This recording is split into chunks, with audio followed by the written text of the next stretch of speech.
축구 종가 잉글랜드. 그곳에는 전 세계 축구 팬들이 열광하는 여러 가지 더비가 있습니다. 북런던의 왕좌를 두고 싸우는 아스날과 토트넘, 잉글랜드 역사의 중심이 되려는 맨유와 리버풀, 그리고 머지사이드주의 안방을 차지하려는 리버풀과 에버튼입니다.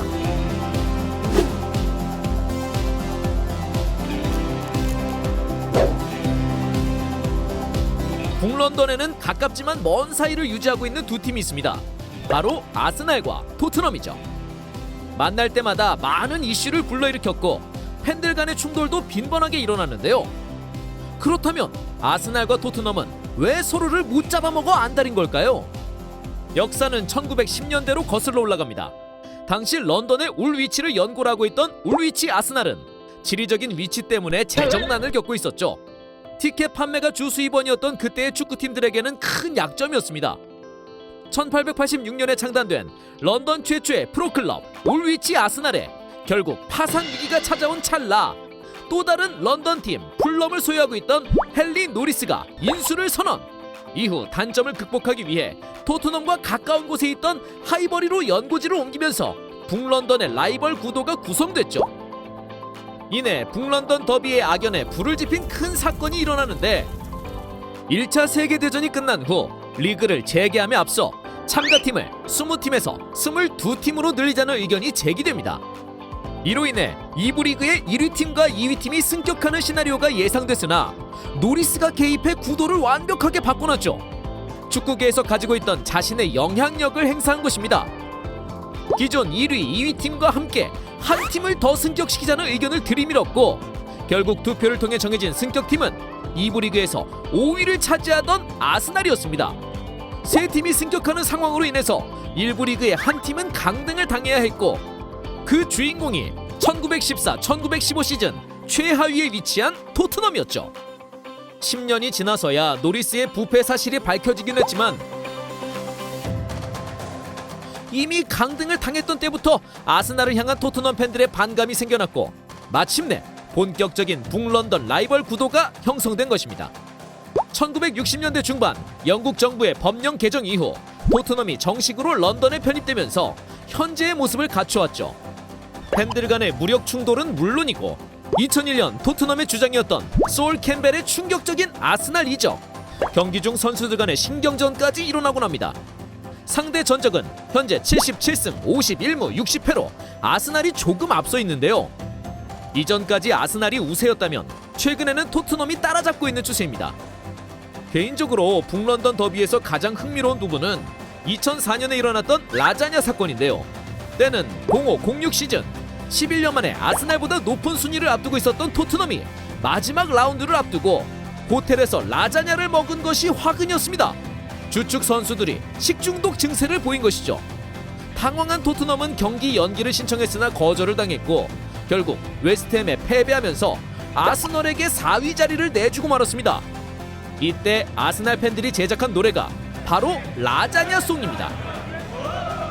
토트넘의 실패를 바라는 이 노래는 북런던 더비가 펼쳐지는 에미레이츠 스타디움에서 아직까지도 울려 퍼지고 있죠.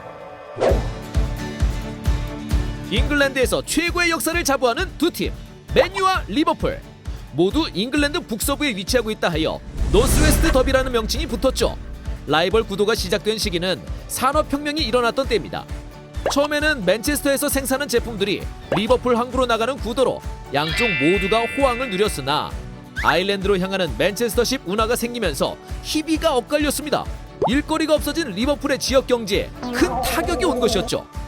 결국 이때부터 금이 갔던 맨체스터와 리버풀의 관계는 축구계에 스며들면서 서서히 라이벌 구도가 생겼습니다. 1878년에 창단한 맨체스터 유나이티드, 그리고 1892년의 모습을 드러낸 리버풀. 양 팀은 번갈아가며 전성기를 누렸습니다. 이전까지는 서로 큰 빛을 보지 못했으나 1945년 맷 버즈비 감독의 등장 이후 맨유의 시대가 먼저 도래했죠. 이내 1970년대에는 빌 샹클리와 밥 페이즐리라는 명장에 의해 리버풀이 잉글랜드를 지배했고 다시금 알렉스 퍼거슨 감독이 이끄는 맨유가 치고 나오면서 엎치락 뒤치락했습니다. 상대 전적은 81승 58무 67패로 맨유가 우위를 점하고 있는데요. 이러한 지표와 상관없이 맨유와 리버풀 모두가 잉글랜드 축구계를 이끌었다는 점에는 의심의 여지가 없습니다. 리버풀은 쉴 새가 없습니다. 맨유 말고도 또 다른 팀이 자신들을 겨냥하고 있기 때문이죠. 바로 이웃 사촌이자 지역 라이벌 에버튼입니다. 머지사이드주에 속해 있다 하여 머지사이드 더비로 불리는 리버풀과 에버튼의 대결 구도는 일명 프렌들리 더비라고 불리기도 하죠. 다른 더비에 비해 팬들 간의 충돌이나 사건 사고가 적은 편이고 때로는 자선 경기도 펼치는 사이 좋은 모습을 보여주기도 했기 때문입니다. 하지만 경기 내에서는 조금 다른 양상이 펼쳐지곤 하는데요. 매 경기에서 거친 태클과 카드가 난무하며 선수들 간의 몸싸움이 일어나는 등 프리미어리그의 거친 면을 잘 보여주곤 합니다. 두 팀 간에도 재밌는 역사가 하나 있는데요. 현재 리버풀의 안방인 안필드는 본래 에버튼이 사용했던 곳이라는 사실. 1884년 안필드가 개장했을 당시 에버튼이 사용하고 있었으나 존 하울딩이라는 지역 의원이 에버튼을 내쫓고 새로운 팀을 창단했습니다. 그 팀이 바로 리버풀이죠. 또한 에버튼이 84-85 시즌 리그 우승을 차지했을 때 리버풀에 의해 일어난 안타까운 사고로 인해 유럽 대항전에 참가하지 못했던 적도 있습니다. 이러한 역사적 사실을 살펴봤을 때 양 팀이 라이벌 구도를 형성하기에는 부족함이 없죠. 이외에도 잉글랜드 내에는 맨유와 리즈 간의 로즈 더비, 뉴캐슬과 썬더랜드가 맞붙는 타이니어 더비 등이 있는데요. 이처럼 축구 팬들의 보는 재미를 더해주는 수많은 더비들. 상대팀을 내려깎는 행위보다는 우리 팀을 더 응원하는 올바른 팬 문화가 정착되기를 바라면서 지금까지 허치비였습니다.